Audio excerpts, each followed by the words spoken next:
ඔව්. එක්සෑම් එකට ලකුණු 100යි. බොරු කියන්න බෑ. බොරු කියන්න බෑ. ඈ අද එක්සෑම් එකේ තිබ්බද? ගණන් වලට 30යි. සිංහල වලට 45යි. පරිසරයට 25යි. ඔක්කොම එකතු කරොත් 100. ඈ මරුනේ.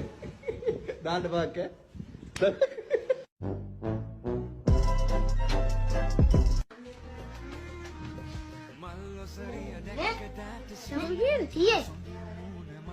පටහුඩු අන්ත පිට කරන් දෙන්න ඕනේ. යකෝ පගාවට 100ක් ගන්නෙ නතුව මාරයට අද ලකුණන්නේ යකෝ. 100 නතුව 100 කියන්නේ විභාග උපරිමම ඉවර වෙන ලකුණ. මම මිස්ට කියන්නේ කී ලකුණක් කපන්න කියලා නම් මේ කරන්න කියලා